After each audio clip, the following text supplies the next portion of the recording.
So without wasting any time let's continue our session. आज हम पढ़ेंगे यंग्स मॉड्यूलस और स्ट्रेन एनर्जी। स्ट्रेन एनर्जी हमने पिछले जो वीडियो था उसमें पढ़ लिया था, लेकिन उसका जो डेरिवेशन था वो बाकी है और उसका जो रिलेशन यंग्स मॉड्यूलस के साथ क्या बैठ रहा है वो देखना है और यंग्स मॉड्यूलस समझेंगे। तो पहले तो स्ट्रेन एनर्जी अपना क्या था, ut equals to load square upon L two A E. तो अभी जो ये ई है ये अपना यंग्स मॉड्यूलस बन रहा था। ये ई यहां क्या कर रहा है वो, और ये फॉर्मूला कहां से आया ये देखेंगे। Okay, so let's start. So young's modulus, young's modulus को हम किस तरह लिखेंगे, ई इज इक्वल्स टू ये अपना क्या है यंग्स मॉड्यूलस। यंग्स मॉड्यूलस क्या होता है, तो ratio of stress, ratio of strain, ratio of stress upon ratio of strain जो होता है वही हमारा यंग्स मॉड्यूलस होता है। ठीक है, मतलब इन शॉर्ट में ये कह सकता हूं कि हम लोग जितना भी कोई भी मटेरियल पे फोर्स या कोई भी लोड लगाएंगे, जैसे ये इसमें मैं जितना लोड लगा रहा हूं, ठीक है, इसका पावर जो है रेजिस्ट करने का, वो कितना ज्यादा रेजिस्ट कर सकता है खुद को, उसी को यंग्स मॉड्यूलस कहते हैं। और आसान भाषा में बिल्कुल बोल दें तो कितनी ताकत है किसी भी मटेरियल में रेजिस्ट करने की, कौन कितना ताकत है कि वो कितना देर तक रेजिस्ट कर सकता है। ठीक है, इसका एक एग्जांपल भी देख लेते हैं। एग्जांपल में क्या है कि सपोज करो कि आपके पास एक रबर है, ठीक है, और एक स्टील है। इन दोनों में से ज्यादा इलास्टिक कौन सा मटेरियल होगा, ठीक है, रबर होगा या स्टील होगा। ओके, मैं कहता हूं स्टील होगा। इलास्टिसिटी बहुत ज्यादा होगा स्टील का। ताकत किसको ज्यादा लग रहा है तोड़ने में, अगर मैं रबर को खींच के तोड़ूंगा तो उसमें कम ताकत लगेगा। स्टील को खींच को तोड़ूंगा, उसको टेंसाइल फोर्स दूंगा टेस्टिंग मशीन में, यूटीएम में, कहीं भी, तो इसमें ज्यादा फोर्स लगेगा अपने को, इसमें ज्यादा ताकत लगाना पड़ेगा। इसका मतलब क्या कि यंग्स मॉड्यूलस की स्टील का ज्यादा है। ठीक है, दूसरी बात, इलास्टिसिटी भी स्टील का ज्यादा है क्योंकि वो ज्यादा रेजिस्ट कर पा रहा है, उसका जो इलास्टिक जो लिमिट है वो ज्यादा है, वो ज्यादा रेजिस्ट कर पा रहा है, इसीलिए steel is more elastic than rubber, मतलब as a engineer point of view. ठीक है, तो मैं इसमें कह सकता हूं कि जो स्टील है उसका यंग्स मॉड्यूलस ज्यादा है रबर के कंपैरिजन में। किस हिसाब से ज्यादा है, क्योंकि वो टूटने में टाइम लगा रहा है, उसमें ज्यादा फोर्स लग रहा है, उसमें ज्यादा लोड लगाना पड़ रहा है मुझे उसको तोड़ने में, इसीलिए young's modulus of steel is greater than rubber. Okay, steel is more elastic than rubber technically because steel takes more power to deform is in comparison, यहां पे इन है, इन कंपैरिजन टू रबर। ठीक है, और young's modulus of steel is more. Okay, ये याद रखने के लिए लिख लो। अभी कहानी को वापस रिवर्स में लेके जाते हैं कि यंग्स मॉड्यूलस क्या था अपना, ratio of stress upon ratio of strain. ठीक है, तो क्या हो गया अपना, E is equals to stress upon strain, यही हुआ। अभी strain is equals to stress upon young's modulus, ये अपना बन गया इक्वेशन में। ये हो जाएगा ना, इजीली हो जाएगा। हमने एक ग्राफ देखा था, इसको लिखे रहना, ठीक है, यहां पे लिख देता हूं मैं। चलो, इसको मैंने यहां लिख दिया कि young's modulus equals to ratio of stress upon ratio of strain. अभी दूसरी बात क्या कह रहा था कि उस दिन हमने एक ग्राफ देखा था, ग्राफ कुछ इस तरह था, स्ट्रेस और स्ट्रेन बता रहा था। ठीक है, यहां तक पॉइंट ए तक अपना प्रोपोर्शनल लिमिट था। ठीक है, अभी प्रोपोर्शनल लिमिट जो हमारा सीधे जा रहा है, प्रोपोर्शनल लिमिट क्या था, मतलब स्ट्रेस और स्ट्रेन का जो प्रोपोर्शन रहेगा सेम रहेगा, यही था। अभी प्रोपोर्शनल लिमिट इस ये जो लाइन जा रहा है, जैसे ये अपना लाइन जा रहा है, ठीक है, इसके ऊपर से मैं एक और पैरेलल लाइन लेके जाऊं, इसके ऊपर से मैं अगर एक और पैरेलल लाइन मैंने मारा यहां पे, तो इसका जो एंगल बनेगा ये अपना बन जाएगा tan थीटा। ठीक है, इसका एंगल ये ऐसे बन जाएगा tan थीटा। इसको मैं इस तरह कह सकता हूं कि slope of stress of strain is equals to tan theta. मतलब मैं ये कह रहा हूं कि ये टेन थीटा है equals to stress upon strain हो जाएगा। स्लोप बना रहा है ये हो जाएगा। अब इससे कुछ याद आ रहा है तुमको?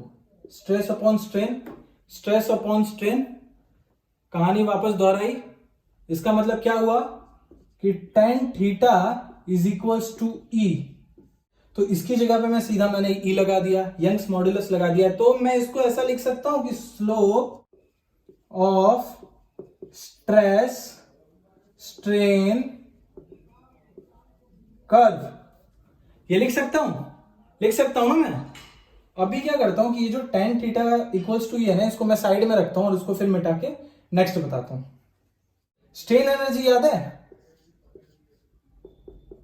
Area under stress strain curve, area under stress and strain curve बताया था ना, स्ट्रेन एनर्जी पिछले वीडियो में। ठीक है, वही अपना स्ट्रेन एनर्जी है।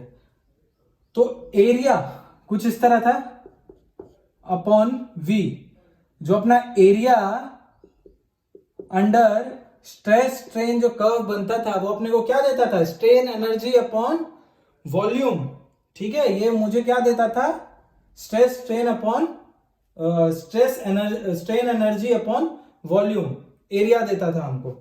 ठीक है, देखो कोई भी जो हम मटेरियल लेते हैं, समझ लो एक वायर ही ले रहे हैं, चाहे मतलब कोई भी एक बार ले रहे हैं, टेस्टिंग बार ले रहे हैं, तो जो बार होता है अपना वो कुछ इस तरह होता है।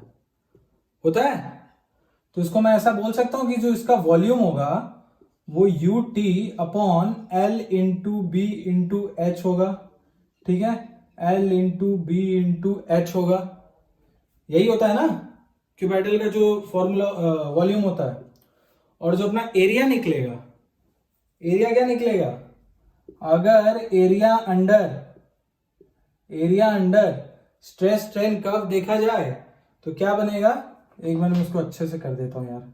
अभी area under stress strain curve, अगर मैं इसका एरिया निकालूंगा तो ये क्या होगा? 1/2 इंटू, लाल पेन ले लेता हूं, स्ट्रेस, अरे चलता ही नहीं है, stress into strain.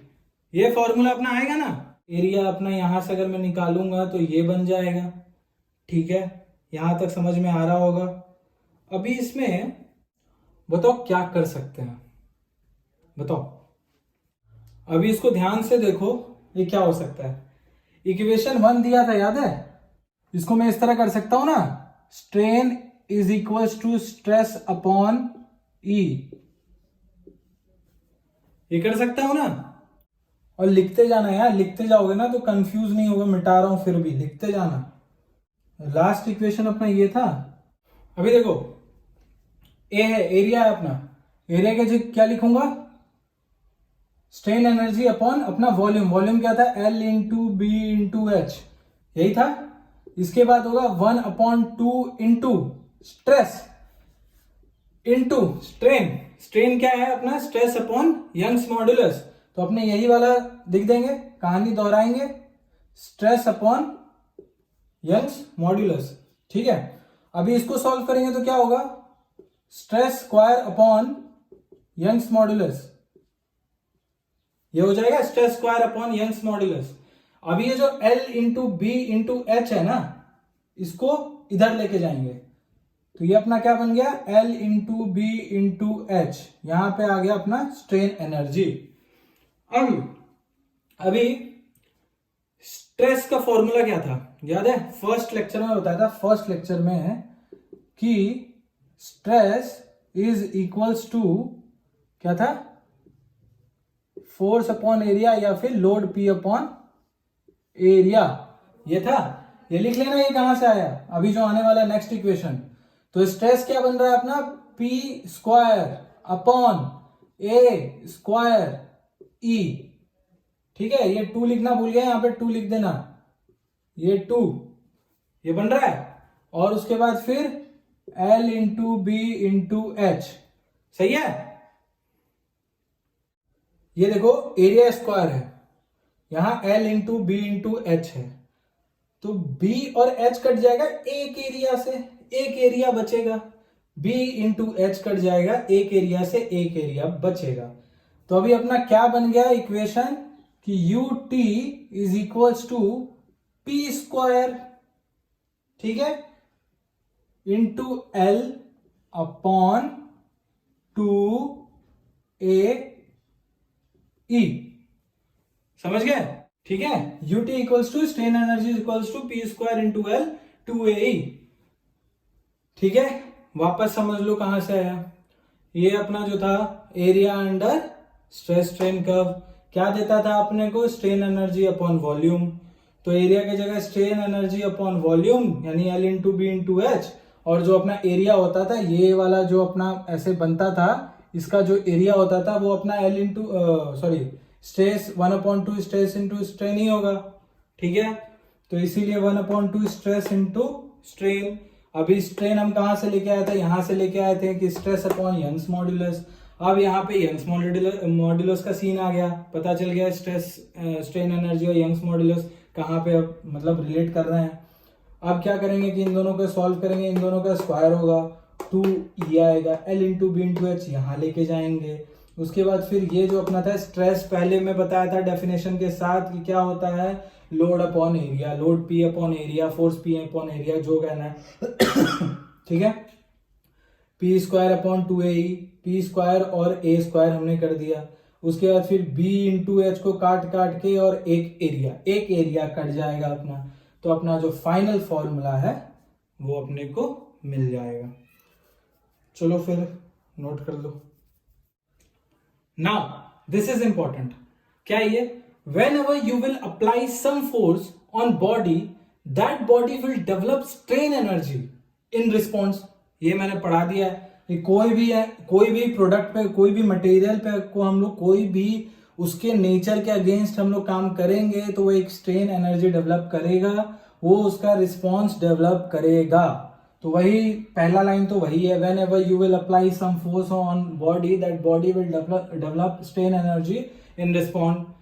If certain deformation exist, अगर कोई डिफॉर्मेशन हो रहा है, इसको खींचने पे इसका लेंथ यहां से यहां बढ़ जा रहा है, कोई भी डिफॉर्मेशन एग्जिस्ट कर रहा है, then deformation can be calculated by differentiating the UT यानी कि strain energy with respect to that of force.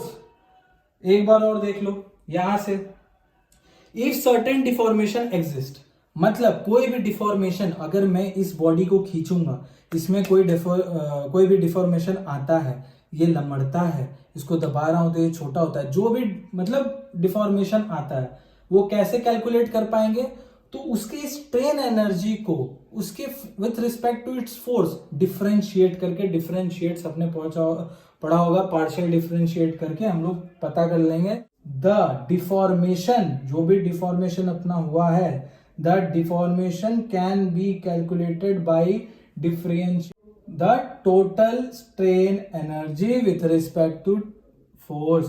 अपना क्या था टोटल स्ट्रेन एनर्जी, वापस लिख रहा हूं, P square upon into L upon 2AE। यही था ना मेन फॉर्मूला अपना। ठीक है, समझो बात को, समझो इसको। अगर हमें कितना ये खींच रहा है, इसका कोई भी डिफॉर्मेशन है वो कैलकुलेट करना है, तो इसको डिफरेंशिएट करना पड़ेगा विथ रिस्पेक्ट टू फोर्स। ये यूटी अपॉन, सो डिफरेंशिएटिंग कर रहे हैं तो किससे कर रहे हैं, जो भी फोर्स हम लगा रहे हैं उससे कर रहे हैं। तो इसका अगर हम डिफरेंशिएशन करेंगे तो क्या आएगा, 2PL अपॉन 2AE, जिसमें 2 कट हो जाएगा, क्या बचेगा अपने पास, PL अपॉन AE। ये जो फॉर्मूला निकलेगा ना, मतलब ये जो इक्वेशन अपना निकला, ये याद करो फिर से, किसका निकला, जो भी हम लोग इसको खींच रहे हैं, इसमें कोई डिफॉर्मेशन आ रहा है उसका। क्या मतलब कि इसको मैं खींच रहा हूं, ये एक वायर है, इसको मैंने खींचा, इसका लेंथ L है, इसको मैंने खींचा, इसका जो लेंथ है ये इतना कुछ बढ़ गया। ठीक है, ये अपना L था, यहां से यहां तक अपना L था, ये अपना डेल्टा L हो गया। तो ये जो डेल्टा L आया ना, जो भी डिफॉर्मेशन हुआ ना उस मटेरियल में, ये जो डेल्टा L, वही चीज ये है। समझ में आया? नोट कर लो।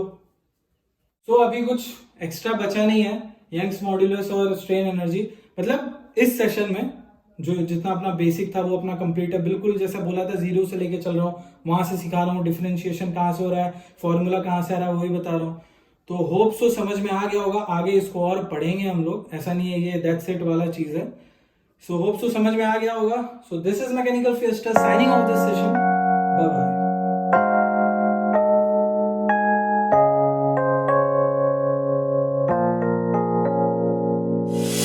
유난히도 캄캄한 밤에 나